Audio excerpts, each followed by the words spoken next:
Listen, I am very pro-punch a Nazi. The ideology of Nazism, of fascism, is inherently a violent ideology. Even if the person who supports the ideology has not committed any acts of violence, the ideology of fascism relies on the violent oppression of a variety of whatever outgroups they have determined. And therefore, simply supporting the ideology, supporting politicians who are using their political power to put forward this ideology with the monopoly of violence that the state power gives them, means that you are a violent person. You're essentially just a pussy, and you're outsourcing the violence you would like to see done to other people that you can't nut up and do yourself to the state, which gives that violence more legitimacy. An anti-Semitic white nationalist Nick Fuentes fan took up Natan Levy's, who's apparently a UFC fighter from Israel, offer to fight a Jew. Here was the result, lol. Go, Ben! So Natan Levy, the Israeli UFC fighter, is the one with the mohawk on top. The anti-Semite is the dude that looks like Carrot Top. Ben!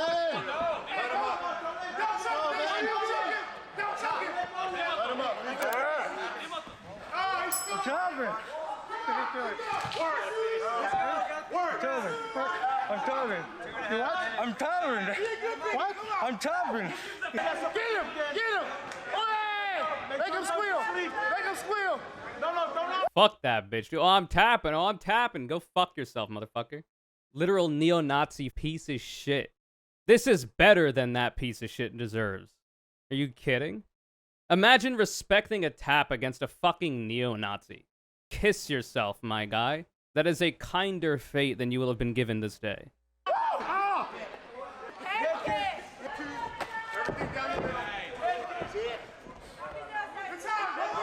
Bro is not trained.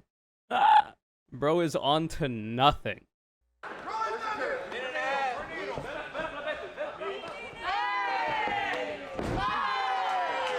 Easy.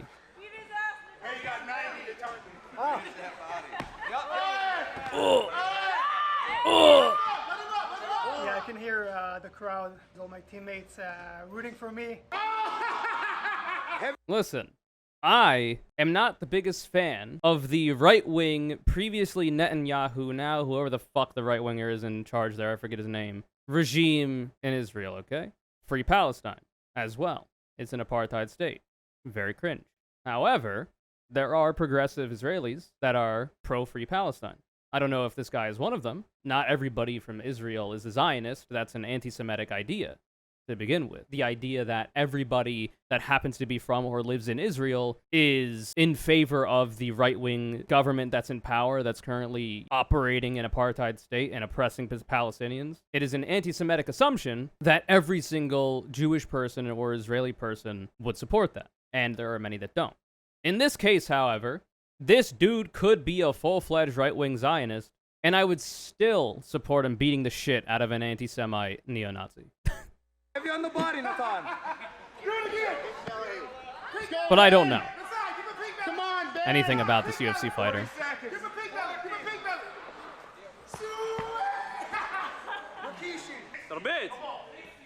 Like, how the fuck? Come on, finish it. How the fuck are you the master race when you look like Carrot Top? You would have been yoinked in Nazi Germany, brother. You're not blonde hair, blue-eyed. You might be blue-eyed. I haven't seen. You would have been fucking yoinked, my guy. You would have not made it. Who's the ginger? Just a neo-Nazi Nick Fuentes fan.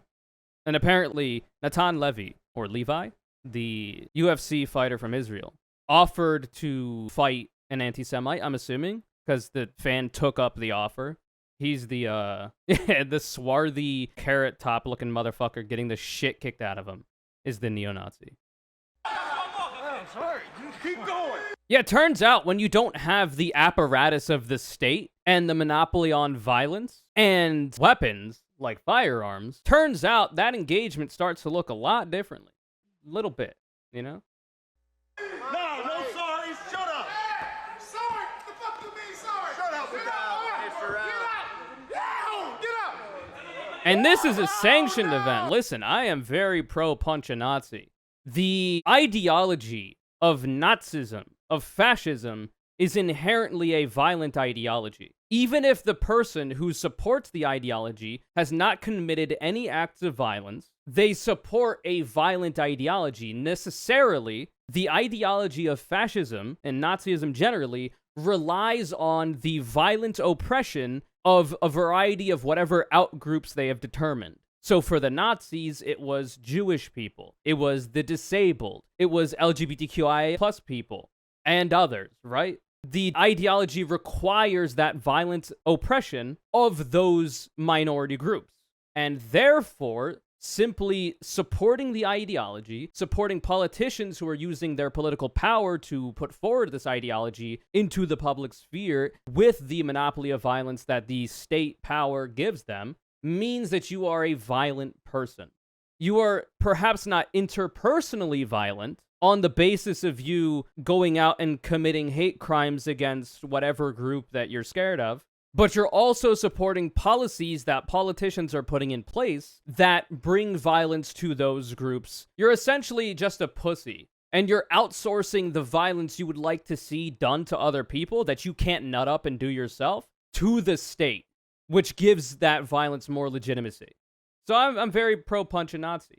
Nazis and fascists, anti-Semites, bigots should not be allowed to feel comfortable in civil society because their very existence, the policies they support, and the politicians they elect into office directly put into place policies that hurt a variety of marginalized groups.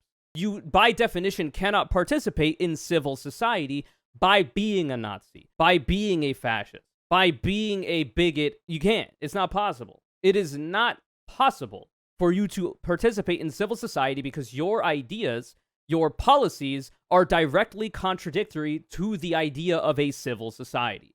And therefore, you should be made to be very uncomfortable in society. Now, most of that discomfort is going to be coming from cultural changes, right? The fact that people, by and large, in the United States of America, understand that the Nazis were bad, that the Confederacy was bad, that slavery was bad, and that the Holocaust was bad.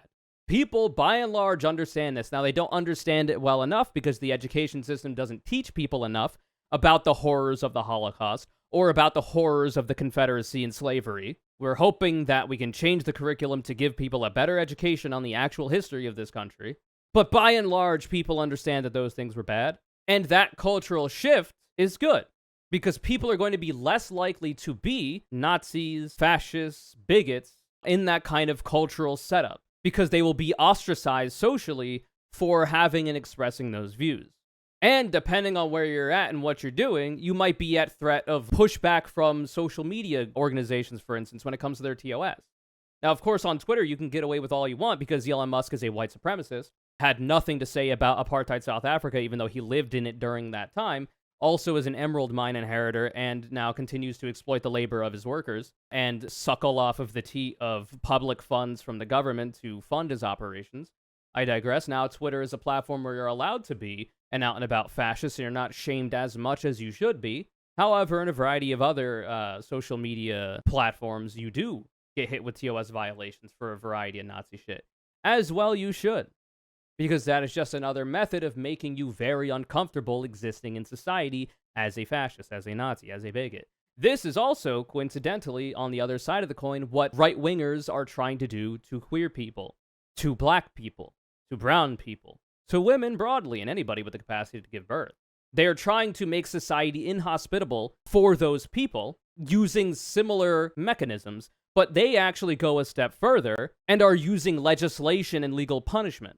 There isn't a whole lot of legal punishment outside of physical threats of violence and conspiracy to commit physical acts of violence that you will get hit by for being a fascist in America because of the First Amendment. As long as you keep it to words and your words aren't an incitement of violence, you can get away with it.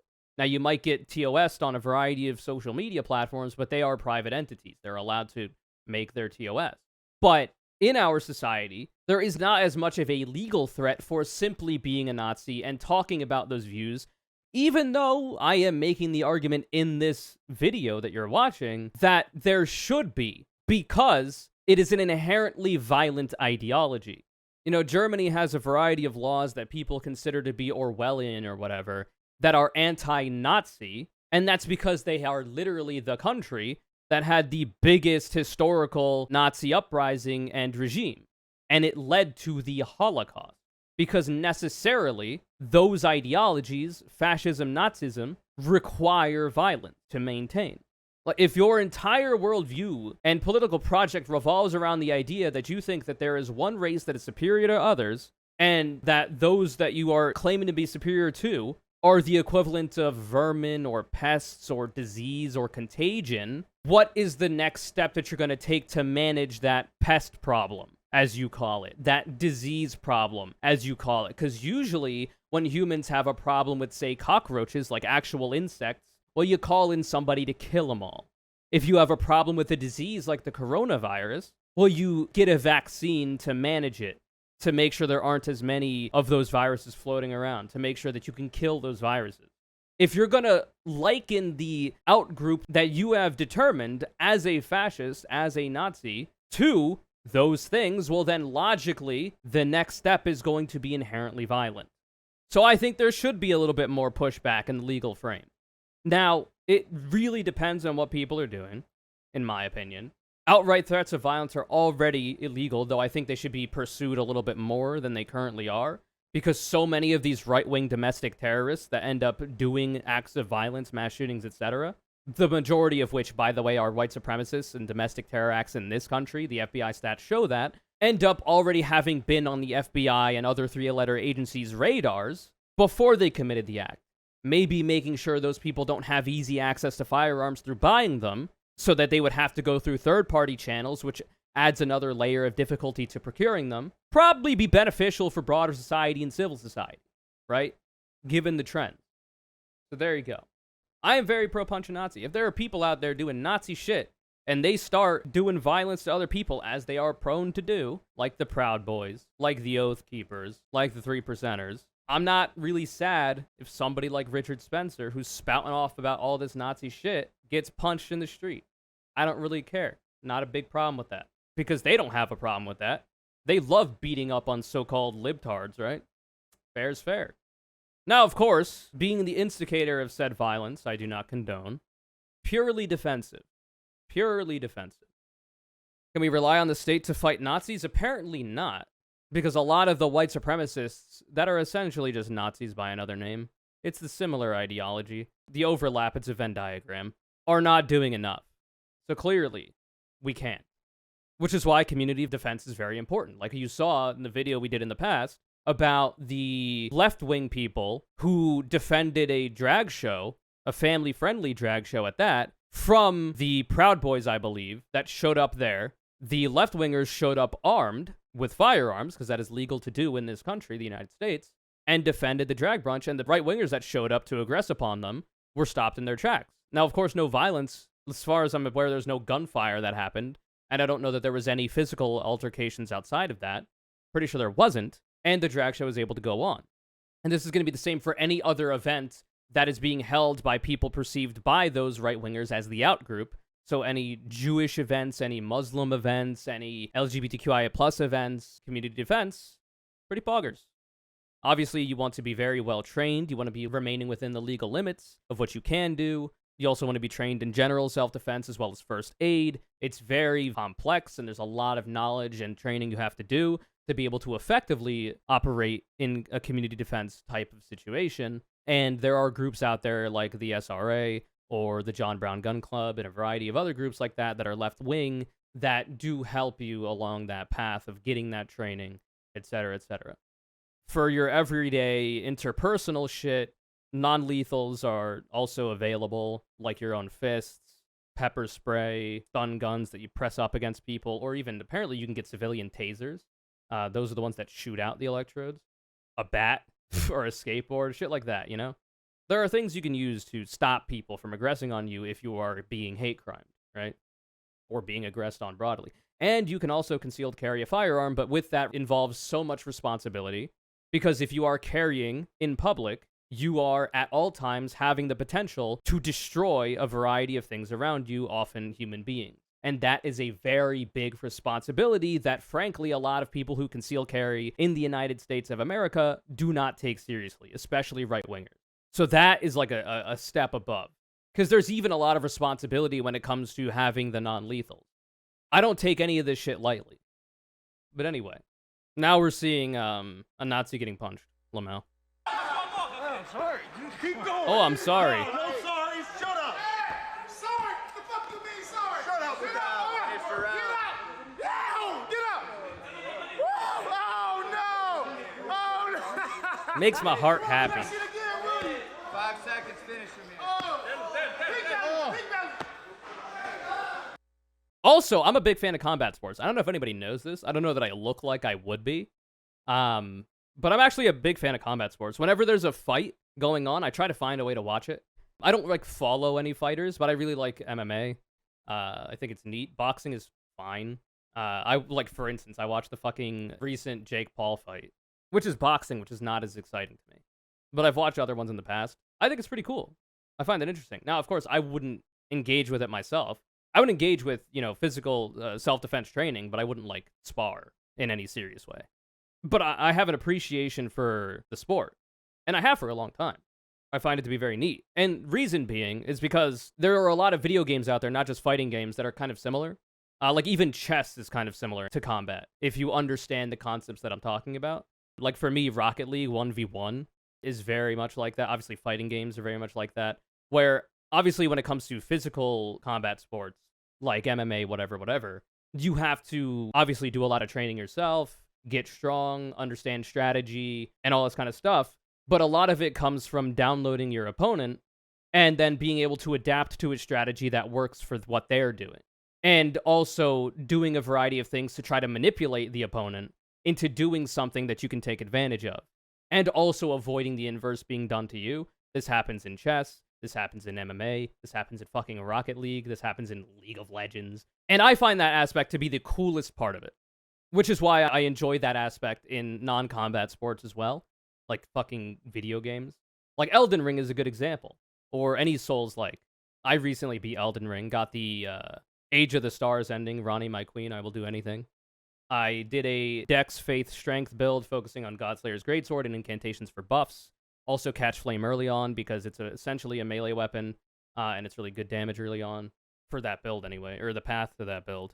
I don't do summons, I don't do items, I don't do ranged combat. Always big sword, dodge rolls. Anyway, and I beat every major boss, but I didn't get all the achievements yet, which is a fucking bigger project. Well, I beat every major boss, and I'm pretty sure I beat every mini-boss as well.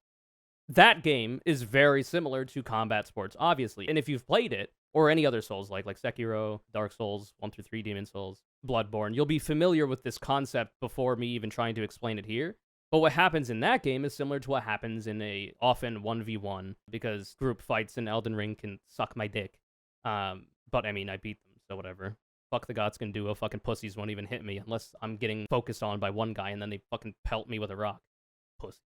Anyway, essentially what you do in that game is you fight the guy the first time, right?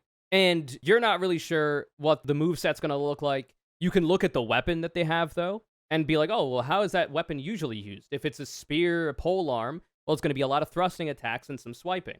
If it's a big sword, it's going to be a lot of swiping and potentially some thrusting. If he's got a dagger, it's going to be a lot of close combat. It's going to be a lot of fast combat. There are ways you can already decipher what this movement is going to look like, especially considering the build of the character as well. If they're very big, they're going to be moving slower. If they're smaller, they're likely going to be moving faster, that kind of stuff. And you can already kind of figure out what the strategy is that you're going to be employing. And obviously that's the same in combat sports, but because of that, because of the fact that we're talking about humans with no weapons, usually, at least in MMA, your body is your weapon, and there are usually going to be weight classes that you're engaging with. So a lot of that is mostly going to be coming down to fighting style and stances and all this kind of stuff, which I don't know as much about. But then you fight the guy, and you learn what moves they do, and then you adapt your playstyle around those moves. Oh, well, this move has 2 hits, so after the 2 hits, I'll go in and punish, and then I'll back off. This move has 2 hits, but if I go into punish, they throw out a quick punish that I can't dodge, or it is harder for me to dodge, so I won't, if I know that that's coming, I won't go up and try to hit, right?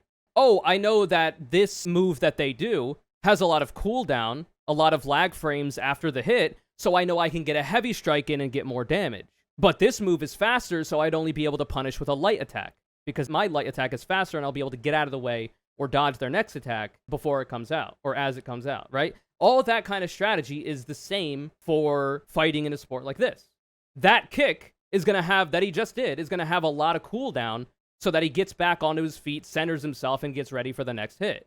So if he throws that kick out, you're going to know there's going to be a certain amount of time that you have to react to it, either by backing away, taking a defensive position, or trying to punish, right, by throwing out a blow of your own. There's a lot of similarities. Rocket League, similar. Fighting games, similar. Even MOBAs, similar, right? RTS, similar. And a lot of the time, you can even manipulate the Elden Ring boss or whoever you're fighting into doing a certain move if you understand what triggers that move from them. If you stay farther away, they do this attack where they throw something at you and it has a lot of end lag, so you can dodge it, run up, and get a hit in, right? If you get really close, they do this other move, or if you get behind them, they do this other move, and you know how to react to it because you've seen it before. And it allows you to do whatever it is you're going to do, defend or punish. And in combat sports like this, that is similar. The stances that you take, the moves that you fight out, the positioning in the arena that you're in, the positioning that they're in, the stance they're in, you can influence your opponent to do a certain move or a couple of different options, and you'll have the response to that option in your head. And if they take the bait, then you have the response. It's really cool. I think it's really fucking neat. And I like to see it in real time in fights like, well, not like this, because this guy's just, the Nazi's just getting the shit kicked out of him because classic. They're the best losers. But in actual, like, regulation fights, it's really cool to see it. And I think that's neat. Anyway, love to see a Nazi get the shit kicked out of him. It's a shame Carrot Top fell off. Such is life. Yeah. Well, I was intending to talk about the trans chess thing. This was a lot more interesting.